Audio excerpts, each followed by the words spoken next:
همین چند وقت پیش شاهد مراسم عروسی ایمان پهلوی، دومین دختر شاهزاده رضا پهلوی و نوه شهبانو بودیم.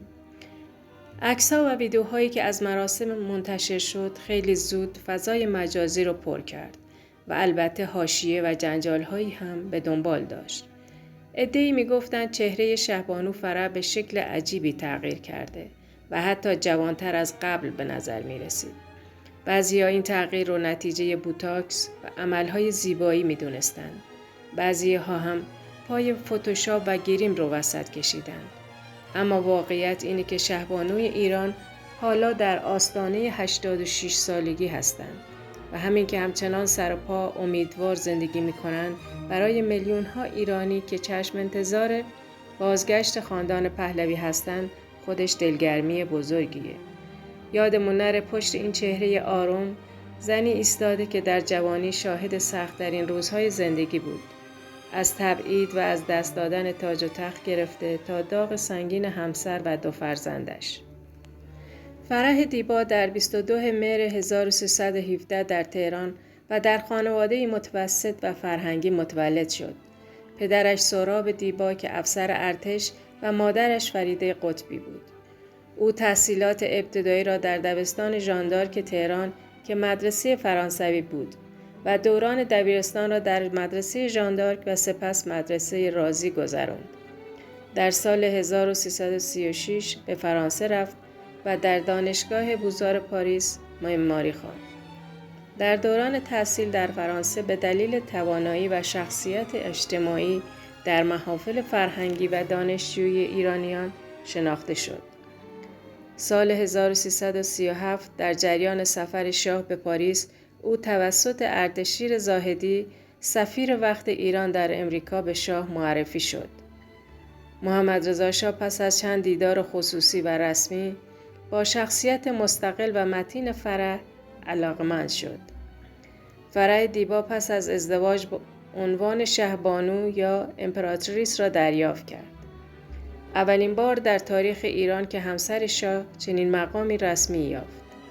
فرح از همان ابتدا شخصیتی خودجوش و مردمی داشت که توجه شاه را جلب کرد.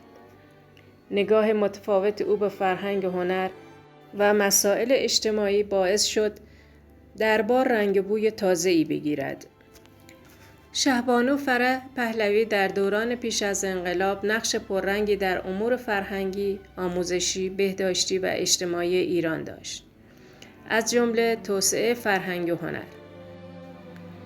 بنیانگذاری موزه هنرهای معاصر تهران در سال 1356 که هنوز هم یکی از مهمترین گنجینه‌های هنر مدرن جهان را دارد. حمایت از تئاتر موسیقی، سینما و ادبیات معاصر ایران. تأسیس مراکز هنری مانند فرهنگسراها و جشنواره‌های هنری.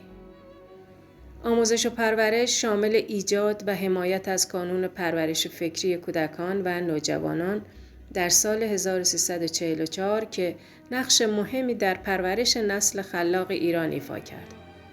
توسعه مدارس شبانه روزی برای کودکان مناطق محروم. حمایت از زنان برای ورود به دانشگاه‌ها و رشته‌های علمی. و بهداشت و درمان شامل تأسیس و حمایت از انستیتوی پاستور ایران و مراکز پژوهشی پزشکی. امور اجتماعی و خیریه شامل حمایت جدی از سازمان ملی حمایت از کودکان بی‌سرپرست، معلولان و نابینایان و ناشنوایان. تلاش برای بهبود و وضعیت زنان و مشارکت بیشتر آنها در جامعه. و معماری و میراث فرهنگی. پشتیبانی از پروژه‌های بزرگ مرمت آثار تاریخی ایران. تأسیس بنیادهای پژوهشی در زمینه تاریخ و فرهنگ ایران. او اولین زن تاجدار در جهان اسلام بود. زنی که حتی برای اولین بار در یک کشور اسلامی خون اهدا کرد.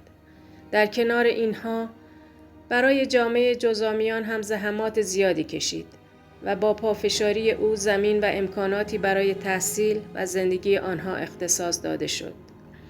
اما با همه این خدمات سرنوشت راه دیگری برای او رقم زد. 26 دی 1357 شهبانو همراه شاه مجبور به ترک ایران شد. از آن روز زندگی او در تبعید ادامه پیدا کرد، میان پاریس و آمریکا، جایی که فرزندان و نوه‌هایش حضور دارند. با وجود این همه سختی، شهبانو همچنان ایران و مردمش را از نزدیک دنبال میکنه و ارتباطش را با هموطنان حفظ کرده. جوایز و دکترای افتخاری متعددی از سازمان‌های بین‌المللی دریافت کرده، اما برای مردم ایران چیزی بالاتر از حضور و امید او وجود ندارد. امروز نام شهبانو فرح برای خیلی‌ها یادآور دورانی پر از پیشرفت و امید در ایران است. آرزو می‌کنم که در سلامتی و تندرستی شاهد بازگشت ایشون و خاندان پهلوی به میهن باشیم. مرسی که تا آخر ویدیو همراه بودی. اگر به تاریخ ایران، خاندان پهلوی و سرنوشت میهنمان علاقه دارید، یاد نره لایک کنی. نظرت رو برامون بنویس و اگر عضو کانال نیستی، همین حالا سابسکرایب کن تا اولین نفری باشی که ویدیوهای بعدی ما رو میبینی.